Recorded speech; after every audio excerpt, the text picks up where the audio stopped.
السلام عليكم. مرحبا بكم في قناتنا قصص مغربية حقيقية. قصتنا اليوم غريبة بزاف، بطلها مول تاكسي. نخليكم مع التفاصيل ديال الجزء الأول.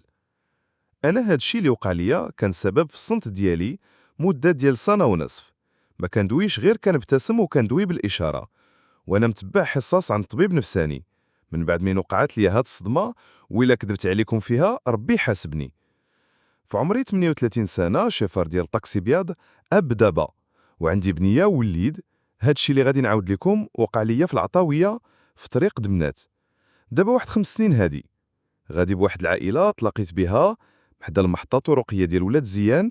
طلبوني ورغبوني نوصلهم في الوقت اللي أنا راجع في حالي للدار. بانوا لي ناس معقولين ومتقلين، وكانوا مزروبين، والكيران ديك الساعة كاملين دارين إضراب. راه الناس ولاد درب كبير وعين البرجة غادي يعرفوا هادشي. ما علينا، تفاهمت معاهم على الخلاص، هزيتهم، شدينا الطريق. مع ديك 9:30 ديال الليل غادي، وكندوي مع الاب ديالهم بارك قدامي والمدام ديالو وبناتو اللور. الطريق كامله وانا كندوي معاهم قشبين وناشطين. واحد الوقيته وصلنا لواحد الدوار سميتو دوار ولاد صالح. قال لي السيد وقف هنا الله يخليك، نعطي واحد الامانه للوالد ديالي كيسكن هنا بالزربه، غير واحد ربع ساعه، الله يجازيك بالخير. تابعونا في الجزء الثاني والأخير.